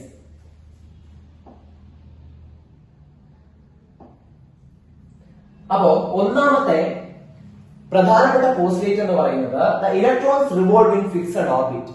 ന്യൂക്ലിയസിന് ചുറ്റും ഫിക്സഡ് ആയിട്ടുള്ള ഓർബിറ്റുകളിൽ ഇലക്ട്രോൺസ് ഇങ്ങനെ റിവോൾവ് ചെയ്തുകൊണ്ടിരിക്കുകയാണ്. ഓക്കെ, ആ ഓർബിറ്റുകളെ എനർജി ലെവൽസ് അല്ലെങ്കിൽ ഷെൽസ് എന്ന് വിളിച്ചു. അപ്പൊ ഈ ഓർബിറ്റിനെ എന്തെന്ന് വിളിക്കാം? എനർജി ലെവൽസ് എന്നോ ഷെല്ലുകളെന്നോ വിളിക്കാം. ആ ഓർബിറ്റിന് ചുറ്റും ഇലക്ട്രോൺസ് എന്ത് ചെയ്തുകൊണ്ടിരിക്കുകയാണ്? ഇലക്ട്രോൺസ് തുടർച്ചയായിട്ട് കറങ്ങിക്കൊണ്ടിരിക്കുകയാണ്. ഓക്കെ, അപ്പൊ ഇങ്ങനെ ഓർബിറ്റിന് ഒരു നിശ്ചിത എനർജി ഉള്ളത് കൊണ്ട് ഇപ്പൊ ഇത് ന്യൂക്ലിയസിന് ചുറ്റും ഇത് n=1 ആണ്. n=1 എന്ന് പറയുന്നത് ഇതിന്റെ പ്രിൻസിപ്പൽ ക്വാണ്ടം നമ്പർ ആണ്. അത് നമ്മൾ ക്വാണ്ടം നമ്പറിനെ പറ്റി ഡിസ്കസ് ചെയ്യുന്ന സമയത്ത് നമ്മൾ പറയും എന്താണ് എന്നൊക്കെ. അപ്പൊ അത് നമുക്ക് അവിടെ എക്സ്പ്ലെയിൻ ചെയ്യാം. ഇപ്പൊ തൽക്കാലം ഇത് ഒന്നാമത്തെ എനർജി ലെവലാണ്, അതുകൊണ്ട് n=1 ആണ്. അതിനെ നമ്മൾ അതുകൊണ്ട് k ഷെൽ എന്ന് വിളിച്ചു. അത് കഴിഞ്ഞ് രണ്ടാമത്തെ എനർജി ലെവൽ, അത് രണ്ടാമത്തെ n=2 ആണ്. അതിന് നമ്മൾ L ഷെൽ എന്ന് വിളിച്ചു. മൂന്നാമത്തെ എനർജി ലെവൽ, അതിന് നമ്മൾ എന്തെന്ന് വിളിച്ചു? n=3 ആണ്. അതിന് നമ്മൾ M ഷെൽ എന്ന് വിളിച്ചു. അങ്ങനെ ഡിഫറെന്റ് ആയിട്ടുള്ള എനർജി ലെവൽസ് ആർക്കുണ്ട്? ആറ്റങ്ങൾക്കുണ്ട്. Atom has different energy levels. ആ എനർജി ലെവലിനകത്ത് ഉള്ളിലാണ് ആരുള്ളത്? ഇലക്ട്രോണുകൾ ഉള്ളത്. ഈ ഇലക്ട്രോൺ ഇങ്ങനെ ഇതിന് ചുറ്റും, ന്യൂക്ലിയസിന് ചുറ്റും ഈ എനർജി ലെവൽസിൽ കൂടെ അല്ലെങ്കിൽ ഷെല്ലുകളിൽ കൂടെ അല്ലെങ്കിൽ ഓർബിറ്റുകളിൽ കൂടെ റിവോൾവ് ചെയ്തുകൊണ്ടിരിക്കുകയാണ് ന്യൂക്ലിയസിന് ചുറ്റും. That is the first postulate of Bohr atom model. അത് നമ്മൾ സ്റ്റേഷനറി സ്റ്റേറ്റ്സ് എന്ന് വിളിക്കും. സ്റ്റേഷനറി സ്റ്റേറ്റ്സ് എന്ന് വിളിക്കാൻ കാര്യം ഒരു ഓർബിറ്റിന്റെ, ഒരു നിശ്ചിത ഓർബിറ്റിന്റെ ഊർജ്ജം, അതിന്റെ എനർജി എന്ന് പറയുന്നത് അത് ചേഞ്ച് ചെയ്യില്ല. അത് എപ്പോഴും ഒരു കോൺസ്റ്റന്റ് ആണ്. ഒരു ഓർബിറ്റിന്റെ എനർജി എപ്പോഴും എന്താണ്? ഒരു കോൺസ്റ്റന്റ് ആണ്, അത് ചേഞ്ച് ആവില്ല. അപ്പൊ അത് കോൺസ്റ്റന്റ് ആയതുകൊണ്ടാണ് അതിന് നമ്മൾ എന്തെന്ന് വിളിച്ചത്? സ്റ്റേഷനറി സ്റ്റേറ്റ്സ് എന്ന് വിളിച്ചത്. ആ ഒരു പേര് ഇമ്പോർട്ടന്റ് ആണ്, സ്റ്റേഷനറി സ്റ്റേറ്റ്സ്. ഇതാണ് ബോർ ആറ്റം മോഡലിന്റെ ഫസ്റ്റ് പോസ്റ്റ്ലേറ്റ്. രണ്ടാമത്തെ പോസ്റ്റ്ലേറ്റ് നോക്കാം. Each orbit has fixed energy and electrons in an orbit do not radiate energy. അപ്പൊ നമ്മൾ നേരത്തെ റുദർഫോർഡിന്റെ അറ്റോമിക് മോഡലിന്റെ ലിമിറ്റേഷൻ പറഞ്ഞപ്പോൾ ഒരു കാര്യം ശ്രദ്ധിച്ചോ? എന്താണ്? ഇലക്ട്രോൺസ് തുടർച്ചയായിട്ട് കറങ്ങിക്കൊണ്ടിരുന്നാൽ, തുടർച്ചയായിട്ട് ഇലക്ട്രോൺസ് റിവോൾവ് ചെയ്തുകൊണ്ടിരുന്നാൽ അതിൽ നിന്ന് റേഡിയേഷൻസിന്റെ ഫോമിൽ എനർജി ലോസ് നടക്കും, എനർജി ലോസ് ഉണ്ടാകും. അപ്പൊ ഇലക്ട്രോൺസിന്റെ എനർജി ലോസ് ആയി അത് ന്യൂക്ലിയസുമായിട്ട് കൊളാപ്സ് ചെയ്യും. പക്ഷെ യഥാർത്ഥത്തിൽ എന്തുകൊണ്ട് അങ്ങനെ സംഭവിക്കുന്നില്ല എന്ന് എക്സ്പ്ലെയിൻ ചെയ്യാനായിട്ട് ആർക്ക് പറ്റിയിട്ടില്ല? റുദർഫോർഡിന് പറ്റിയിട്ടില്ല. ഓക്കെ, ആ ഒരു സമയത്താണ് ബോർ ആറ്റം മോഡൽ ആ ഒരു പ്രശ്നത്തിന് എക്സ്പ്ലനേഷനുമായിട്ട് വരുന്നത്. ഇവിടെ ഇലക്ട്രോൺസ് അല്ല, ഓർബിറ്റുകൾക്കാണ് എനർജി ഉള്ളത്. ആ നിശ്ചിത എനർജി ഓർബിറ്റുകളിൽ കിടന്ന് റിവോൾവ് ചെയ്യുന്ന ഇലക്ട്രോൺസിന് ഒരിക്കലും എനർജി ലോസ് ഉണ്ടാവില്ല എന്ന് ആര് പറഞ്ഞു? ബോർ ആറ്റം മോഡൽ പറഞ്ഞു. That is the second point. അപ്പൊ 2 പോയിന്റ് ക്ലിയർ ആയി. ഓക്കെ, ഇനി മൂന്നാമത്തെ പോയിന്റിലേക്ക് വന്നാൽ electrons can jump from one orbit to another. ഒരു ഓർബിറ്റിൽ നിന്നും മറ്റൊരു ഓർബിറ്റിലേക്ക് ഇലക്ട്രോൺ പോകാൻ പറ്റും, ചാടാൻ പറ്റും, ജമ്പ് ചെയ്യാൻ പറ്റും. അതെങ്ങനെയാണ്? ഇവിടെ ന്യൂക്ലിയസുമായിട്ട് ആദ്യം ഇരിക്കുന്ന ഷെൽ കെ ഷെല്ലാണ്, ന്യൂക്ലിയസിന് ഏറ്റവും അടുത്തിരിക്കുന്ന ഷെൽ. അപ്പൊ ഇതൊരു ലോജിക്കാണ്, ഒരു സാധാരണ ലോജിക്കാണ്. ഏറ്റവും കുറഞ്ഞ എനർജി ആർക്കായിരിക്കും? ഈ കെ ഷെല്ലിന് തന്നെ ആയിരിക്കും. അതായത് നമ്മളൊരു 10 സ്റ്റോറി ബിൽഡിംഗ് കൺസിഡർ ചെയ്യുക. ആ ബിൽഡിംഗിന്റെ ലിഫ്റ്റ് ഇല്ല എന്ന് വിചാരിക്കുക. അപ്പൊ ആ ബിൽഡിംഗിന്റെ ഏറ്റവും മുകളിലേക്ക് എത്താനായിട്ട് നമുക്ക് വളരെയധികം എനർജി ചെലവാക്കണം. അതായത് ഏറ്റവും മുകളിലത്തെ നില, അതിനല്ല ഏറ്റവും കൂടുതൽ എനർജി. ആദ്യത്തെ നിലയിലേക്ക് പോകാൻ അത്ര എനർജി വേണ്ട. രണ്ടാമത്തെ നില ഫില്ലാവാൻ കുറച്ചുകൂടെ എനർജി വേണം, കാരണം ലിഫ്റ്റ് ഇല്ല, സ്റ്റേഴ്സ് കയറണം. അപ്പൊ കുറച്ചുകൂടെ എനർജി ഉണ്ടെങ്കിൽ അവിടെ എത്താൻ പറ്റൂ. നല്ല എനർജി ഉണ്ടെങ്കിൽ മാത്രമേ 10ാമത്തെ നില വരെ നമുക്ക് എത്താൻ പറ്റുള്ളൂ. അതുപോലെയാണ് ന്യൂക്ലിയസുമായിട്ട് ഏറ്റവും അടുത്തിരിക്കുന്ന ഷെല്ലുകൾക്ക് എനർജി കുറവാണ്. അപ്പൊ ഇതിന് എനർജി കുറവ്, ഇതിന് എനർജി, രണ്ടാമത്തെ എൽ ഷെല്ലിന് എനർജി കൂടുതൽ. അപ്പോ ഈ കെ ഷെല്ലിൽ നിന്നും എൽ ഷെല്ലിലേക്ക് വേണമെങ്കിൽ ഒരു ഇലക്ട്രോണിന് ചാടാം, ഇലക്ട്രോൺസിനെ പ്രൊമോട്ട് ചെയ്യാം. പക്ഷെ അങ്ങനെ ചെയ്യണമെങ്കിൽ ഒരിക്കലും ഈ ഇലക്ട്രോണിന് നേരെ കയറി ചെല്ലാൻ പറ്റില്ല. ഈ ഇലക്ട്രോൺ കുറച്ച് എനർജി ഗെയിൻ ചെയ്യണം. ഈ ഇലക്ട്രോൺ ഇപ്പോൾ ഉള്ളത് കെ ഷെല്ലിന്റെ എനർജി അല്ലേ? ആ കെ ഷെല്ലിന്റെ എനർജിയിൽ നിന്നും എൽ ഷെല്ലിന്റെ എനർജി കിട്ടിയാൽ മാത്രമേ ഇതിന് ഇങ്ങോട്ട് പോകാൻ പറ്റൂ. അപ്പൊ അതിന് വേണ്ടിയിട്ട് ഇലക്ട്രോൺ എന്ത് ചെയ്യണം? എനർജിനെ അബ്സോർബ് ചെയ്യണം. അതാണ് ഇവിടെ പറയുന്നത്. ഓക്കെ, എനർജി അബ്സോർബ് ചെയ്തുകൊണ്ട് എന്ത് ചെയ്യാൻ പറ്റും? ഒരു ഇലക്ട്രോണിന് ലോവർ എനർജി ലെവലിൽ നിന്നും ഹയർ എനർജി ലെവലിലേക്ക് പോകാം. അതുപോലെ തന്നെ എനർജി എമിറ്റ് ചെയ്തുകൊണ്ട്, എനർജി എമിറ്റ് ചെയ്തുകൊണ്ട് ഹയർ എനർജി ലെവലിൽ ഇരിക്കുന്ന ഒരു ഇലക്ട്രോണിന് വേണമെങ്കിൽ ലോവർ എനർജി ലെവലിലേക്കും വരാം. കാരണം ഇതിൽ വളരെയധികം എനർജിയാണ്. അത് ഈ ഷെല്ലിൽ കടന്ന് റിവോൾവ് ചെയ്യാൻ ആവശ്യമായിട്ടുള്ള എനർജിയാണ്. ആ എനർജി കൊണ്ട് ഒരിക്കലും ഇങ്ങോട്ട് വരാൻ പറ്റില്ല. ഓക്കെ, ഈ ട്രാക്കിന്റെ എനർജിയാണ് ഇതിനുള്ളത്. പക്ഷെ അതിന് ഇതിലേക്ക് വരണമെങ്കിൽ തീർച്ചയായിട്ടും എനർജി കുറയ്ക്കണ്ടേ? അപ്പോ ഹയർ എനർജി ലെവലിൽ നിന്നും ലോവർ എനർജി ലെവലിലേക്ക് വരുമ്പോഴത്തേക്ക് അത് എന്ത് ചെയ്യണം? എനർജി എമിറ്റ് ചെയ്യണം. ഇത്തരത്തിൽ എമിറ്റ് ചെയ്യപ്പെടുന്ന എനർജിയാണ് സ്പെക്ട്ര. ഓക്കെ, ആറ്റങ്ങൾ തരുന്ന സ്പെക്ട്ര ഇത്തരത്തിൽ എമിറ്റ് ചെയ്യപ്പെടുന്ന, അല്ലെങ്കിൽ നമുക്ക് കുറച്ചുകൂടെ സ്പെസിഫിക്കലി എമിഷൻ സ്പെക്ട്ര എന്ന് പറയാം. ആറ്റങ്ങൾ തരുന്ന എമിഷൻ സ്പെക്ട്ര എന്ന് പറഞ്ഞാൽ എന്താ? ഇത്തരത്തിൽ ഹയർ സ്റ്റേറ്റിൽ നിന്ന് ലോവർ സ്റ്റേറ്റിലേക്ക് വരുമ്പോഴത്തേക്ക് അത് എമിറ്റ് ചെയ്യപ്പെടുന്ന എനർജിയാണ്. ക്ലിയർ ആണല്ലോ? അപ്പൊ ഇതാണ് ഈ point, absorbing energy to move to a higher energy level. അത് നമ്മൾ വിളിക്കുന്ന പേര് എക്സൈറ്റേഷൻ എന്നാണ്. ഗ്രൗണ്ട് സ്റ്റേറ്റിൽ നിന്ന് ആറ്റം എക്സൈറ്റ് ആയി എന്നൊക്കെ കേട്ടിട്ടില്ലേ? അത് ഇതാണ്. ഇനി നമ്മൾ ഇവിടെ പറഞ്ഞു എമിഷൻ അല്ലെങ്കിൽ എമിഷൻ സ്പെക്ട്ര തരുന്നത് ഹയർ എനർജി സ്റ്റേറ്റുകളിൽ നിന്നും ലോവർ എനർജി ലെവലിലേക്ക് വരുമ്പോഴാണ്. അടുത്ത പോയിന്റിലേക്ക് പോവാം. The energy difference between orbitals appears as light. ഇത്തരത്തിൽ ഓർബിറ്റൽ തമ്മിലുള്ള എനർജി ഡിഫറൻസ് എന്തായിട്ട്? ലൈറ്റ് ആയിട്ട് അല്ലെങ്കിൽ ഫോട്ടോൺസ് ആയിട്ട്. ഇവിടെ ലൈറ്റ് എന്ന് പറയുമ്പോഴത്തേക്കും നോട്ട് നെസസറിലി ബി വിസിബിൾ. അത് വിസിബിൾ ആയിരിക്കണമെന്ന് വലിയ നിർബന്ധമില്ല, കാരണം അത് ഫോട്ടോൺസ് ആണ്. അപ്പോ ഈ ഇലക്ട്രോമാഗ്നറ്റിക് റേഡിയേഷൻ, അതായത് അൾട്രാവയലറ്റ്, വിസിബിൾ, ഇൻഫ്രാറെഡ്, അതുപോലെ ഈ ഇലക്ട്രോമാഗ്നറ്റിക് റേഡിയേഷന്റെ ഏതെങ്കിലും റീജിയനിലായിരിക്കും ഇവര് ഈ ഒരു പുറത്തുവിടുന്ന എനർജി ഉള്ളത്. അപ്പൊ ആ എനർജി ഡിഫറൻസ് എന്തായിരിക്കും? ലൈറ്റ് ആയിട്ടായിരിക്കും അപ്പിയർ ചെയ്യുന്നത്. ഹൈഡ്രജൻ സ്പെക്ട്രം പഠിക്കാനുണ്ടെങ്കിൽ അവിടെ പറയാം ബാൽമർ സീരീസ് മാത്രമേ നമുക്ക് വിസിബിൾ ആയിട്ടുള്ളൂ. അത് അവിടെ ഹൈഡ്രജൻ സ്പെക്ട്രത്തിൽ നമുക്ക് പഠിക്കാനുള്ളതാണ്. ഇനി അടുത്ത point, E is equal to h nu where h is the Planck's constant and nu is the frequency. അടുത്തൊരു ഇക്വേഷൻ ആണ്. എത്രയാണ് ഈ എനർജി പുറത്തുവിടും എന്ന് പറഞ്ഞില്ലേ? എത്രയാണ് എനർജി? ആ എനർജിനെ പറ്റിയാണ് ഇനി നമ്മൾ ഡിസ്കസ് ചെയ്യാനായിട്ട് പോകുന്നത്. പുറത്തുവിടുന്ന എനർജി E, അല്ലെങ്കിൽ കുറച്ചുകൂടെ specifically delta E is equal to h nu എന്ന് ഞാൻ പറയാം. അപ്പൊ എന്തുകൊണ്ട് ഞാൻ ഇവിടെ ഡെൽറ്റ E എന്ന് എഴുതി എന്നൊന്ന് നോക്കിക്കോളൂ. ഇവിടെ ഈ ഒരു എനർജി ലെവൽ, ഇതിന്റെ എനർജി ഇപ്പോ മൂന്നാമത്തെ എനർജി അല്ലേ E3 എന്ന് വിചാരിക്കുക. ഒന്നാമത്തെ എനർജി ലെവൽ, ഇതിന്റെ എനർജി E1 ആണെന്ന് വിചാരിക്കുക. ഓക്കെ, അപ്പോ ഈ E3 ഇരിക്കുന്ന ഇലക്ട്രോണിന് E1ലേക്ക് തിരിച്ചു വരണമെങ്കിൽ നമുക്ക് എത്ര എനർജി ലോസ് ചെയ്യേണ്ടി വരും?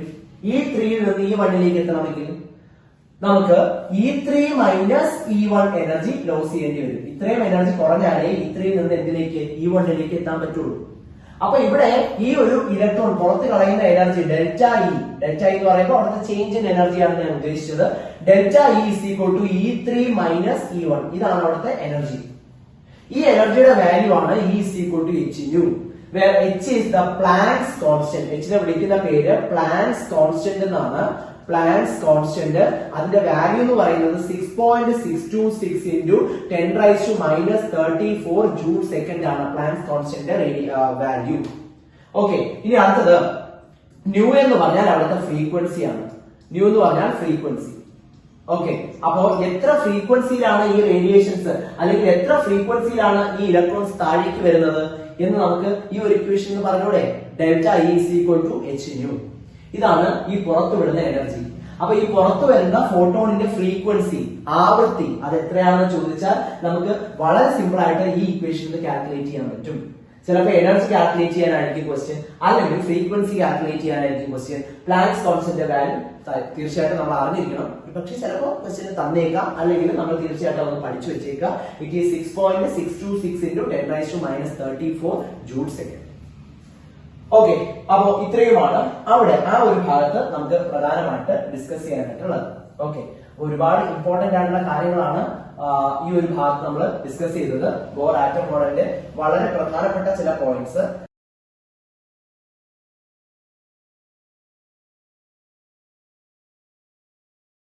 ഇനി നമ്മുടെ ഫൈനൽ പോയിന്റ്, അവസാനത്തെ പോയിന്റ് എന്ന് പറയുന്നത്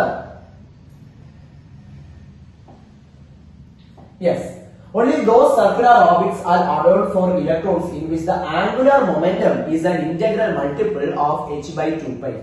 ആംഗുലാർ മൊമെന്റം h/2πയുടെ ഒരു ഇന്റഗ്രൽ മൾട്ടിപ്പിൾ ആണെങ്കിൽ മാത്രമേ ആ ഇലക്ട്രോൺസിന് ഒരു ഓർബിറ്റിലേക്ക് പെർമിഷൻ ലഭിക്കത്തുള്ളൂ. ഒറ്റയടിക്ക് ചിലപ്പോൾ അത് മനസ്സിലാവത്തില്ല. I will explain. എങ്ങനെയാണെന്ന് പറഞ്ഞുതരാം. ഇത് വീണ്ടും നമ്മൾ സാധാരണ നമ്മുടെ സ്ഥിരം പോരാളി ന്യൂക്ലിയസിന് ചുറ്റും ആദ്യത്തെ ഷെല്ലാണിത്.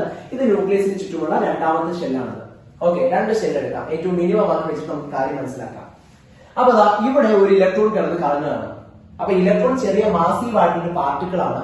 അപ്പൊ ചെറിയ മാസം ഉള്ളത് കൊണ്ട് അതിന് തീർച്ചയായിട്ടും ഒരു പാർട്ടിക്കിൾ നേച്ചർ ഉണ്ടാവും, ഒരു പാർട്ടിക്കിളിന്റേതായിട്ടുള്ള ഗുണങ്ങൾ ഉണ്ടാവും. അപ്പൊ അത്തരത്തിലൊരു ഗുണമാണ് ആംഗുലാർ മൊമെന്റം. ഓക്കെ, അപ്പൊ ആംഗുലാർ മൊമെന്റം ഈ ഇലക്ട്രോണിൽ തീർച്ചയായിട്ടും ഉണ്ടാവും.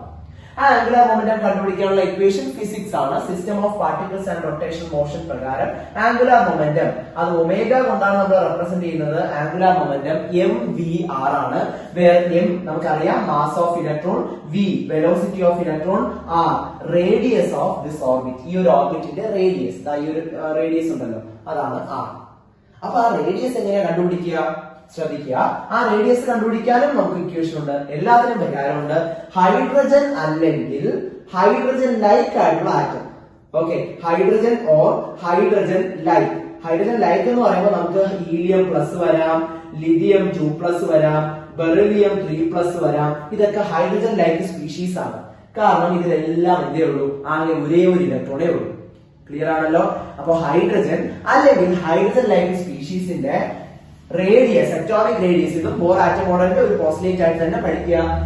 അറ്റോമിക് റേഡിയസ് കണ്ടുപിടിക്കാനുള്ള, അതായത് ഓർബിറ്റലിന്റേതായ ഒരു റേഡിയസ്, ഓരോ ഓർബിറ്റൽ റേഡിയസ്, അറ്റോമിക് റേഡിയസ് അല്ല, ഓർബിറ്റൽ റേഡിയസ് കണ്ടുപിടിക്കാനുള്ള ഒരു പ്രധാനപ്പെട്ട ഇക്വേഷൻ ആണ് Rn = a0n²/z.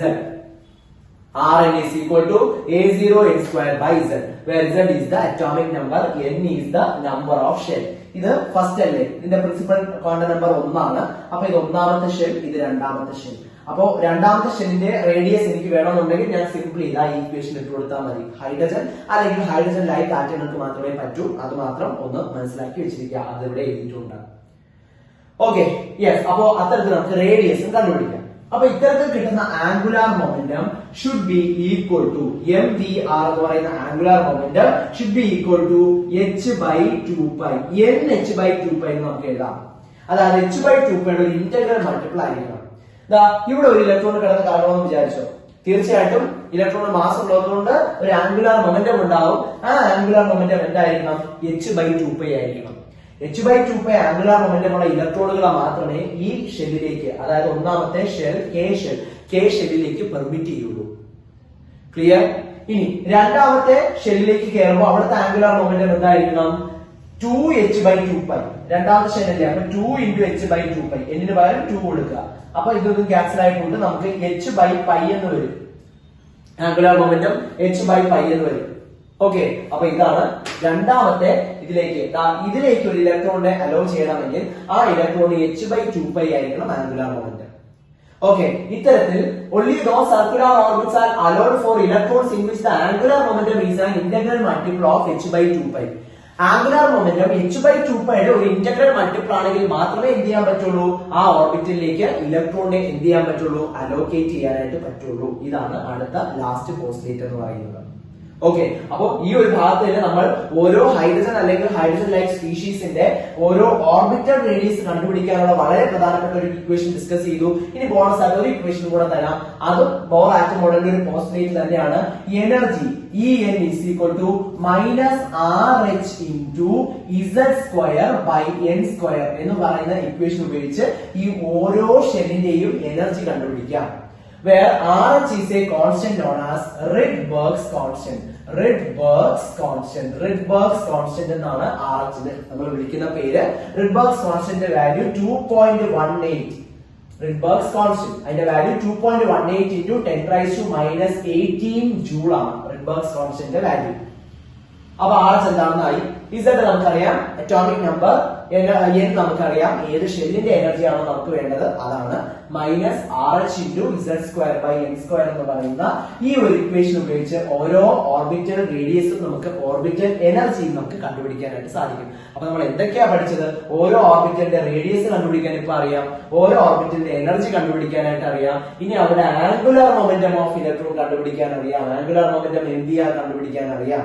അപ്പൊ ഇതെല്ലാം ബോർ ആറ്റം മോഡൽ വഴി ഉള്ള ചില പോസ്റ്റേറ്റ്സ് ആണ്. വളരെ പ്രധാനപ്പെട്ട പോസ്റ്റേറ്റ്സ് ആണ്, വളരെ ഇമ്പോർട്ടന്റുമാണ്. ഓക്കെ, അപ്പോ ഇതാണ് ബോർ ആറ്റം മോഡൽ നമുക്ക് പ്രധാനമായിട്ടും പഠിക്കാനായിട്ട് ഉള്ളത്. Okay, yes.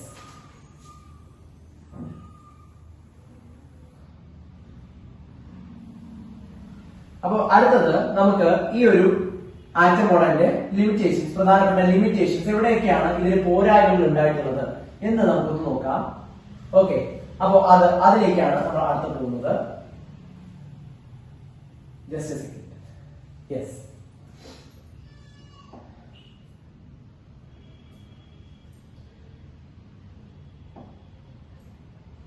അതിനുള്ളിലെ പ്രധാനപ്പെട്ട മെറിറ്റ്സ് നോക്കാം. ഗുണങ്ങൾ ആദ്യം പറയാം. ഒന്നാമത്തെ മെറിറ്റ് എന്ന് പറയുന്നത് ദ സ്റ്റെബിലിറ്റി ഓഫ് ആറ്റം. ആറ്റത്തിന്റെ സ്റ്റെബിലിറ്റി എക്സ്പ്ലെയിൻ ചെയ്യാനായിട്ട് പറ്റി. അതായത് റുദർഫോർഡ് ഫെയിൽ ആയ സ്ഥലത്ത് ബോർ പാസ്സായി. എന്ത് ചെയ്തു? സ്റ്റെബിലിറ്റി ഓഫ് ആറ്റം കൃത്യമായിട്ട് എന്ത് ചെയ്യാൻ പറ്റി? എക്സ്പ്ലെയിൻ ചെയ്യാനായിട്ട് പറ്റി. ഇലക്ട്രോൺസ് റിവോൾവ് ചെയ്യുമ്പോൾ റേഡിയേഷന്റെ രൂപത്തിൽ എനർജി ലോസ് ഉണ്ടാകത്തില്ല എന്ന് അദ്ദേഹം പറഞ്ഞു. അതിനൊരു സാറ്റിസ്ഫാക്ടറി എക്സ്പ്ലനേഷനും കൊടുക്കാൻ. കാരണം ഓരോ എനർജി ലെവലുകളിലും അല്ലെങ്കിൽ ഓരോ ഷെല്ലുകൾക്കുമാണ് എനർജി ഉള്ളത് എന്ന് അദ്ദേഹം പറഞ്ഞു. രണ്ടാമത്തെ point calculated energy of electrons in orbit. ഓർബിറ്റ്സിന്റെ എനർജി കണ്ടുപിടിക്കാനും അദ്ദേഹത്തിന് കഴിഞ്ഞു. ഇക്വേഷൻ എന്തായിരുന്നു? En is equal to -RH × z²/n² എന്ന് പറയുന്ന ഇക്വേഷൻ ഉപയോഗിച്ച് ഓരോ ഇലക്ട്രോൺസിലും അല്ലെങ്കിൽ ഓരോ ഓർബിറ്റിലും ഉള്ള ഇലക്ട്രോൺസിന്റെ എനർജി കാൽക്കുലേറ്റ് ചെയ്യാനായിട്ട് പഠിച്ചു. Explain the hydrogen atomic spectrum. ഹൈഡ്രജന്റെ സ്പെക്ട്രം എക്സ്പ്ലെയിൻ ചെയ്യാനായിട്ട് സാധിച്ചു. ഹൈഡ്രജന്റെ സ്പെക്ട്രം. അപ്പൊ ഹൈഡ്രജന്റെ സ്പെക്ട്രം അല്ലെങ്കിൽ അറ്റോമിക് സ്പെക്ട്രം എങ്ങനെയാണ് ഉണ്ടാകുന്നതെന്ന് ഒരു ചെറിയൊരു ഇൻട്രൊഡക്ഷൻ മാത്രം നമ്മൾ ഈ ഒരു ചാപ്റ്റർ നമുക്ക് കിട്ടിയായിരുന്നു. എങ്ങനെയാണ്? ഹയർ എനർജി സ്റ്റേറ്റിലേക്ക് എക്സൈറ്റ് ആയിട്ടുള്ള ഇലക്ട്രോൺസ് തിരികെ കൂടുതൽ സ്റ്റേബിൾ ആയിട്ടുള്ള ലോവർ എനർജി സ്റ്റേറ്റിലേക്ക് വരുമ്പോൾ റേഡിയേഷൻസ് എമിറ്റ് ചെയ്യപ്പെടും. ഈ എമിറ്റ് ചെയ്യപ്പെടുന്ന റേഡിയേഷൻസ് എല്ലാം കളക്റ്റീവ് ആയിട്ട് ഒരു സ്പെക്ട്രം ഫോം ചെയ്യും. ആ സ്പെക്ട്രത്തിനെ പറ്റിയും നമ്മൾ ഡിസ്കസ് ചെയ്തു. ഓക്കെ, അതുപോലെ account for the multiple spectral lines. Hydrogen ആറ്റത്തിന് ധാരാളം സ്പെക്ട്രൽ ലൈൻസ് ഉണ്ട്. ആ സ്പെക്ട്രൽ ലൈൻസിനെ പറ്റിയിട്ട് ഒരു സാറ്റിസ്ഫാക്ടറി എക്സ്പ്ലനേഷൻ തരാനും ആർക്ക് പറ്റി? ബോർ ആറ്റം മോഡലിന് പറ്റി. അതാണ് ഞാൻ ബാൽമർ സീരീസ് എന്നും നേരത്തെ ലെയ്മാൻ, ബാൽമർ തുടങ്ങിയ സീരീസുകളുടെ കാര്യം പറഞ്ഞത്. ഹൈഡ്രജൻ ആറ്റത്തില് പ്രധാനമായിട്ടും 5 സീരീസുകളാണുള്ളത്. They constitute of Lyman series, Balmer series, Paschen series, Brackett series and Pfund series. അങ്ങനെ പ്രധാനമായിട്ടും ഈ ഒരു 5 സീരീസ് ആണുള്ളത്. അപ്പൊ ഇത്തരത്തിലുള്ള പല സീരീസുകളിലും പല ലൈൻസ് ഉണ്ട്. These are line spectrum. Okay, line spectrum എന്ന് പറഞ്ഞാൽ ഒരു ലൈൻ പോലെ നമുക്ക് തോന്നുള്ളൂ. അത് നമുക്ക് തോന്നുന്നതാണ് കാരണം ഇതൊരു ഹയർ എനർജി സ്റ്റേറ്റ് ആണെന്ന് വിചാരിക്കാം. NF എന്ന് ഞാൻ വിളിക്കാം. ഹയർ എനർജി സ്റ്റേറ്റ് ആണ്. ഇതൊരു ലോവർ എനർജി സ്റ്റേറ്റ് ആയിട്ടുള്ള Ni ആണ്. അപ്പൊ NF ൽ നിന്നും Niയിലേക്ക് ഇലക്ട്രോൺസ് താഴേക്ക് വരുന്ന സമയത്ത് തീർച്ചയായിട്ടും എന്ത് ചെയ്യണം? ഒരു എനർജി എമിറ്റ് ചെയ്യണ്ടേ? ആ എനർജി എമിറ്റ് ചെയ്യുന്ന എനർജി എന്താണ്? Delta is equal to hν ആണ്. അപ്പൊ ആ എനർജിക്ക് കറസ്പോണ്ടിങ് ആയിട്ടുള്ള ഒരു ഫ്രീക്വൻസി ഉണ്ട്. ഫ്രീക്വൻസി എന്ന് പറഞ്ഞാൽ ഫ്രീക്വൻസിയും വേവ് ലെങ്തും അത് റെസിപ്രോക്കൽ ആണ്. അത് രണ്ടും വേവിന്റെ ക്യാരക്ടർ ആണ്. അപ്പൊ അതിന് നിശ്ചിത ഫ്രീക്വൻസി ഉണ്ട്. ആ നിശ്ചിത ഫ്രീക്വൻസി നമുക്ക് വിസിബിൾ ആയിട്ട് കാണാൻ പറ്റും. ഓക്കെ, ഇതിന്റെ അപ്പുറത്തും ഇപ്പുറത്തും എന്തായിരിക്കും? ഡാർക്ക് ബാൻഡുകളായിരിക്കും. അപ്പൊ അവിടെ ഫ്രീക്വൻസി ഒന്നുമില്ല, അത് ഡാർക്ക് ബാൻഡുകളാണ്. അപ്പൊ നമുക്ക് എന്താ തോന്നും? നമുക്ക് ഒറ്റയടിക്ക് കാണുമ്പോൾ ഇതൊരു ലൈൻ പോലെ തോന്നും. അതുകൊണ്ടാണ് ഹൈഡ്രജൻ ആറ്റം ലൈൻ സ്പെക്ട്ര തരും എന്ന് നമ്മൾ പറഞ്ഞത്. അപ്പൊ ഈ ഒരു ലൈൻ സ്പെക്ട്രത്തിനെ പറ്റിയിട്ട് പ്രധാനമായിട്ടും എക്സ്പ്ലെയിൻ ചെയ്യാനും ആർക്ക് പറ്റി? ഈ ഒരു ബോർ ആറ്റം മോഡലിനെ പറ്റി എന്നുള്ളതാണ് വളരെ സക്സസ്ഫുൾ ആയിട്ടുള്ള ഒരു കാര്യം എന്ന് പറയുന്നത്. ഇനി അതിന്റെ പ്രധാനപ്പെട്ട ഡിമെറിറ്റ്സിനെ പറ്റി, ലിമിറ്റേഷൻസ് ഓഫ് ബോർ മോഡലിലേക്ക് നമ്മൾ പോവുകയാണെങ്കിൽ ഇതിന്റെ പ്രധാനപ്പെട്ട ഡിമെറിറ്റ്സ് എന്ന് പറയുന്നത് ഓരോന്നായിട്ട് നോക്കാം. Failed for multi electron atoms. ഞാൻ ഇക്വേഷൻ എല്ലാം പറഞ്ഞപ്പോൾ ഒരു കാര്യം റിപ്പീറ്റഡ് ആയിട്ട് പറഞ്ഞിട്ടുണ്ടായിരുന്നു. Hydrogen or hydrogen like atom. Hydrogen എന്ന് പറയുമ്പോൾ ഹൈഡ്രജൻ നമുക്കറിയാം ആകെ ഒരേ ഒരു ഇലക്ട്രോണേ ഉള്ളൂ. ഇനി ഹൈഡ്രജൻ ലൈക്ക് ആറ്റത്തിൽ ഞാൻ ഹീലിയം പ്ലസ് എഴുതി. ഹീലിയത്തിന് 2 ഇലക്ട്രോൺ ഉണ്ട്. അതിൽ നിന്നും 1 ഇലക്ട്രോൺ ലോസ് ആവുകയാണ് ഹീലിയം പ്ലസ് ആവുന്നത്. അടുത്തത് ലിഥിയം 2+ എഴുതി, Li2+. അടുത്തത് ബെറിലിയം 3+ എഴുതി, Be3+. ഇതിന്റെ എല്ലാം പ്രത്യേകത എന്താ? These are isoelectronic species having only one electron. ഇതിനാകെ ഒരു ഇലക്ട്രോണേ ഉള്ളൂ. ഒരു ഇലക്ട്രോൺ മാത്രമുള്ള ഐസോഇലക്ട്രോണിക് സ്പീഷീസുകളാണ് ഇവ. ഓക്കെ, ഇവരെല്ലാം ഐസോഇലക്ട്രോണിക് സ്പീഷീസ് ആണ്. ആകെ ഒരേ ഒരു ഇലക്ട്രോണേ ഉള്ളൂ. ഓക്കെ, അപ്പോ ഈ ഒരു ഇലക്ട്രോൺ ഉള്ള ആൾക്കാരുടെ മാത്രം സ്പെക്ട്രവും എനർജിയും ഒക്കെ പറയാനേ ബോർഡിന് പറ്റിയുള്ളൂ. മൾട്ടി ഇലക്ട്രോൺ ആറ്റത്തിന്റെ കാര്യങ്ങൾ എക്സ്പ്ലെയിൻ ചെയ്യാനായിട്ട് അദ്ദേഹത്തിന്റെ ഈ ഒരു അറ്റോമിക് മോഡലിന് പറ്റിയില്ല എന്നുള്ളത് വളരെ പ്രധാനപ്പെട്ട ഒരു ലിമിറ്റേഷൻ ആണ്. മറ്റൊരു ലിമിറ്റേഷൻ എന്ന് പറയുന്നത് ദ ഫൈൻ സ്ട്രക്ചർ അല്ലെങ്കിൽ fine spectrum of hydrogen. Hydrogen atom തന്നെ തരുന്ന ലൈൻ സ്പെക്ട്രം മാത്രമേ എക്സ്പ്ലെയിൻ ചെയ്യാൻ പറ്റുള്ളൂ. അത് തരുന്ന ഫൈൻ സ്പെക്ട്രം അല്ലെങ്കിൽ അതിനൊരു ഫൈൻ സ്ട്രക്ചർ ഒന്നും എന്ത് ചെയ്യാൻ പറ്റിയില്ല, എക്സ്പ്ലെയിൻ ചെയ്യാനായിട്ട് പറ്റിയില്ല എന്നുള്ളതാണ് രണ്ടാമത്തെ ഒരു ഡിമെറിറ്റ് എന്ന് പറയുന്നത്. ഫൈൻ സ്പെക്ട്രം എന്ന് പറഞ്ഞാൽ ലൈൻ സ്പെക്ട്രം ഞാൻ പറഞ്ഞല്ലോ, ഒരു ഫ്രീക്വൻസി ഒരു പെർട്ടിക്കുലർ റീജിയനിൽ കാണും, അതിന്റെ അപ്പുറത്തും ഇപ്പുറത്തും എന്തായിരിക്കും, ഡാർക്ക് ബാൻഡ്സ് ആയിരിക്കും. So it will appear as A line. Fine spectrum എന്ന് പറയുമ്പോൾ ഈ ഡാർക്ക് ബാൻഡുകൾ തമ്മിൽ സ്പേസ് കുറവായിരിക്കും. അപ്പോൾ അത് ലൈനിന് പകരം ഒരു ബാൻഡ് ആയിട്ടായിരിക്കും കാണപ്പെടുക. അതാണ് ഫൈൻ സ്പെക്ട്രം. ആ ഫൈൻ സ്പെക്ട്രത്തിനെ പറ്റി എക്സ്പ്ലെയിൻ ചെയ്യാനായിട്ട് പറ്റില്ല. ഓക്കെ, മൂന്നാമത്തെ point did not explain Zeeman and Stark effect. വളരെ പ്രധാനപ്പെട്ട പോയിന്റ് ആണ് സീമൻ എഫക്റ്റും സ്റ്റാർക്ക് എഫക്റ്റും. നമുക്കറിയാം ഇലക്ട്രോണുകളുടെ പ്രത്യേകത, അതിന് ചാർജ് ഉണ്ട്. ഓക്കെ, ചാർജ് ഉണ്ട്, അതുപോലെ മാസും ഉണ്ട്. ഒരു ചെറുതാണെങ്കിൽ കൂടി അതിന് മാസും ഉണ്ട്, ചാർജും ഉണ്ട്. ശരിയല്ലേ? അപ്പൊ ചാർജും മാസും ഉള്ളത് കൊണ്ട് തീർച്ചയായിട്ടും എന്താണ്, അവർക്ക് ഇലക്ട്രിക് ഫീൽഡിലും മാഗ്നറ്റിക് ഫീൽഡിലും ഡിഫ്ലക്ഷൻ സംഭവിക്കും. ഓക്കെ, ചാർജ് ഉണ്ട്, അപ്പൊ തീർച്ചയായിട്ടും ഒരു ഇലക്ട്രിക് ഫീൽഡിൽ ഡിഫ്ലക്ഷൻ സംഭവിക്കും. ഈ സ്പെക്ട്രൽ ലൈൻസിന് ഒരു സ്പ്ലിറ്റിംഗ് സംഭവിക്കും.